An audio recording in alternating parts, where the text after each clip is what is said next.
नमस्कार दोस्तों, वेदात्मा चैनल में आप सभी का स्वागत है। आज हम एक बहुत ही ज्ञानवर्धक कहानी लेकर के आपके सामने उपस्थित हैं। मुझे पूर्ण विश्वास और आशा है कि इस शिक्षाप्रद कहानी से आप सभी अवश्य ही लाभ प्राप्त करेंगे। दोस्तों, आप सबका सहयोग की ज़रूरत है।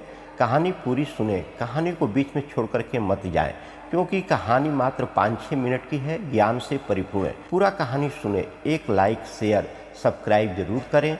आप लोगों के सहयोग से मेरा मनोबल बढ़ता है। तो चलो कहानी शुरू करते हैं। जैसा करोगे 100% वैसा ही भरोगे कर्मफल, ये कहानी का शीर्षक है। आपके घर कोई बेटा बन करके आता है, तो कोई बेटी बन करके आती है, तो कोई दामाद बन कर आता है और कोई बहू बन करके आती है। आखिर ये कौन आते हैं? जिसका तुम्हारे साथ कर्मों का लेना देना होता है वही लोग आते हैं। लेना देना नहीं होगा तो नहीं आएंगे। एक फौजी था। चलिए कहानी शुरू करते हैं, ध्यान से सुने दोस्तों। एक फौजी था, उसके माँ बाप नहीं थे, शादी भी नहीं थी, बच्चे भी नहीं थे, भाई नहीं थे, बहन नहीं थी। अकेला ही कमा कमा के फौज में जमा करता जा रहा था। क्योंकि वह अकेला था, परिवार में तो कोई था ही नहीं, इसलिए फौजी के खर्चा भी नहीं होता था। इसलिए फौजी को जो भी पगार मिलती थी वह फौज में जमा करवा देता था। तो थोड़े दिनों में एक सेठ जी जो फौज में माल सप्लाई करते थे, उनसे फौजी का परिचय हो गया और दोनों में अच्छी दोस्ती भी हो गई। सेठ जी ने फौजी से कहा, जो तुम्हारे पास पैसा है वो उतने ही रहते हैं फौज में पड़े पड़े, तुम वो पैसा मुझे दे दो, मैं कारोबार में लगा दूंगा, तो पैसा से पैसा बढ़ जाएगा और मेरा कारोबार भी बढ़ जाएगा, इसलिए तुम वो पैसा मुझे दे दो। फौजी ने सेठ जी को पैसा दे दिया। सेठ जी ने वो पैसा कारोबार में लगा दिया। अब उनका कारोबार चमक गया, खूब कमाई होने लगी और कारोबार बढ़ गया। थोड़े ही दिन में फौज में लड़ाई शुरू हो गई। लड़ाई में फौजी घोड़े पर चढ़ कर के लड़ने गया। घोड़ी इतनी खराब थी कि फौजी जितनी ज़ोर ज़ोर से लगाम खींचे उतनी ही तेज रफ्तार से भागे। खींचते खींचते उसके गलफर तक कट गए, लेकिन वो दौड़ करके दुश्मन के गोल में जाकर के खड़ी हो गई। दुश्मन ने फौजी पर वार किया और फौजी वहीं पर मारा गया और घोड़ी भी मर गई।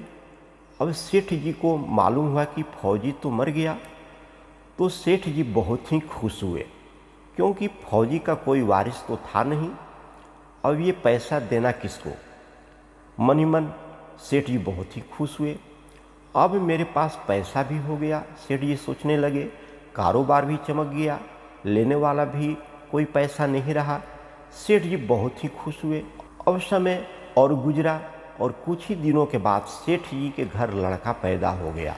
अब वह सेठ जी और ज़्यादा खुश कि भगवान की मुझ पर बहुत बड़ी दया है, खूब पैसा भी हो गया, कारोबार भी हो गया, लड़का भी हो गया और लेने वाला भी मर गया। सेठ जी बहुत खुश। वो लड़का बचपन से ही होशियार था, पढ़ाई लिखाई में समझदार था, बिल्कुल सेठ जी की तरह होशियार था। सेठ जी ने उसे खूब अच्छी तरह से पढ़ाया लिखाया।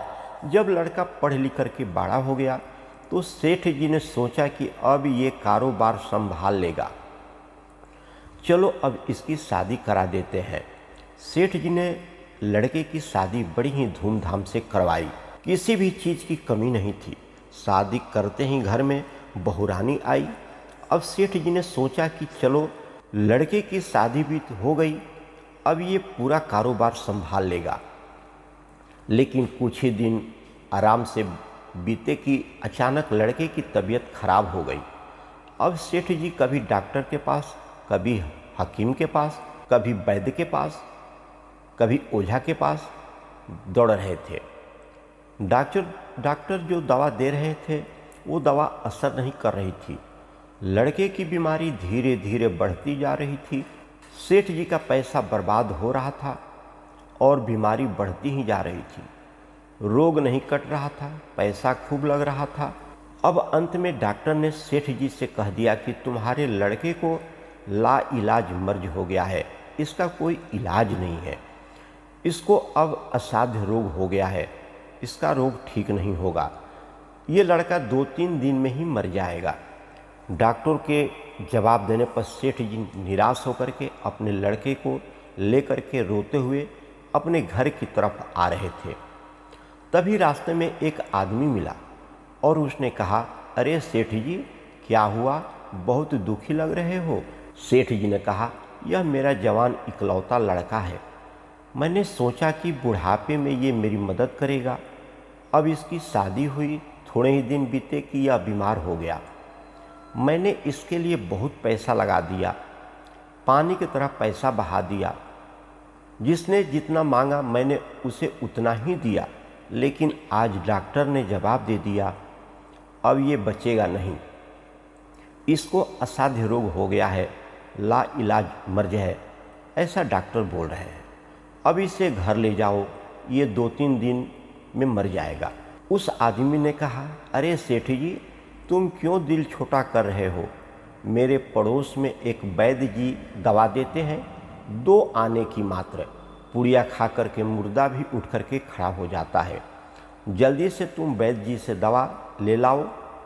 सेठ जी दौड़ करके गए और 2 आने की दवा की पुड़िया ले आए। पुड़िया लाके लड़के को खिलाई और जो ही लड़के ने पुड़िया खाई और कुछ ही क्षण में वो लड़का मर गया। लड़का मर गया। अब सेठ जी जोर जोर से रोने लगे। सेठानी भी रो रही है और घर में बहुरानी और पूरा गांव भी रो रहा है। गांव में शोर मच गया कि बहुरानी और सेठ जी की कमर जवानी में टूट गई। सब लोग रो रहे हैं। तब एक महात्मा जी वहाँ पर आए। उन्होंने कहा, भाई क्यों रो रहे हो, क्या हुआ है। लोग बोले, इस सेठ का एक ही जवान लड़का था, वो भी मर गया, इसलिए सब लोग रो रहे हैं, सब दुखी हैं, पूरे गांव वाले दुखी हैं। महात्मा बोले, सेठ जी अब रोना क्यों।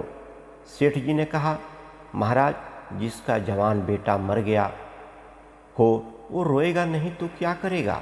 महात्मा बोले, और उस दिन तो आप बड़े खुश थे। सेठ जी ने कहा, किस दिन। महात्मा बोले, फौजी ने जिस दिन तुम्हें पैसा दिया था उस दिन। सेठ जी, हाँ, कारोबार के लिए पैसा लिया था तो खुशी तो था ही। महात्मा बोले, और उस दिन तो आपकी खुशी का ठिकाना ही नहीं था। सेठ ने कहा, किस दिन। महात्मा बोले, अरे सेठ, जिस दिन फौजी मर गया था तो तुमने सोचा कि अब तो पैसा भी नहीं देना पड़ेगा, माल बहुत हो गया, कारोबार खूब चमक गया, अब कुछ देना भी नहीं पड़ेगा, बहुत खुश थे। सेठ जी ने कहा, हाँ महाराज, खुश तो था। महात्मा बोले, और उस दिन तो तुम्हारी खुशी का ठिकाना ही न था, पता नहीं कितनी मिठाइयाँ बांट गई गांव में। सेठ जी ने कहा, किस दिन महात्मा जी। महात्मा जी बोले, अरे जिस दिन तुम्हारे घर लड़का पैदा हुआ था। सेठ जी ने कहा, महाराज लड़का पैदा होता है तो सब खुश होते हैं, मैं भी खुश था, इसलिए मैं भी खुश होकर के गांव में मिठाई बंटवाया। महात्मा बोले, उस दिन तो खुशी से तुम्हारे पैर जमीन पर भी नहीं पड़ रहे थे। सेठ जी ने कहा, किस दिन महाराज। महात्मा बोले, अरे जिस दिन तुम बेटा ब्याहने जा रहे थे। सेठ जी ने कहा, महाराज बेटा ब्याहने जाता है, हर आदमी खुश ही होता है और खुशी खुशी ही बेटे का विवाह करता है, तो मैं भी खुश हो गया था। महात्मा बोले, तो जब तुम इतनी बार खुश हो गए हो तो जरा सी बात के लिए क्यों रो रहे हो। सेठ जी ने कहा, महाराज ये जरा सी बात लग रही है आपको, मेरा तो जवान बेटा मर गया है और आप कह रहे हैं कि ये जरा सी बात है। महात्मा बोले, अरे सेठ जी, वहीं फौजी पैसा लेने के लिए तुम्हारा बेटा बन करके आया था, पढ़ाई लिखाई में, खाने पीने में, पहनने में और शौक श्रृंगार में जितना लगाना था लगाया, शादी विवाह में सब लगा गया और ब्याज दर ब्याज लगा करके डॉक्टरों को दिलवा दिया। अब जब दो आने पैसे बच गए थे शेष, तो वो भी वैद्य जी को दिलवा दिए और पुड़िया खा करके चल दिया।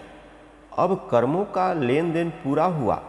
सेठ जी ने कहा, हमारे साथ तो कर्मों का लेन देन था, चलो ठीक है, मैं मानता हूँ, जो मेरे साथ हुआ वो ठीक हुआ, लेकिन जो जवान बहुरानी घर में रो रही है, जवानी में उसको धोखा दे करके विधवा बना करके चला गया, उसका क्या जुर्म था कि उसके साथ ऐसा गुनाह किया। महात्मा जी बोले, यह वही घोड़ी है जिसने जवानी में फौजी को धोखा दिया था, इसलिए इसने भी जवानी में उसको धोखा दे दिया। यही कर्म फल है। सभी अपने अपने कर्मों को लेन देन पूरा करने के लिए आते हैं और पूरा होते ही वापस चले जाते हैं। वीडियो अगर पसंद आया हो तो वीडियो को लाइक और चैनल को सब्सक्राइब जरूर करें और अपने दोस्तों के साथ शेयर भी करें। धन्यवाद दोस्तों। फिर अगले वीडियो में अच्छे ज्ञान से परिपूर्ण कहानी के साथ मिलते हैं। धन्यवाद।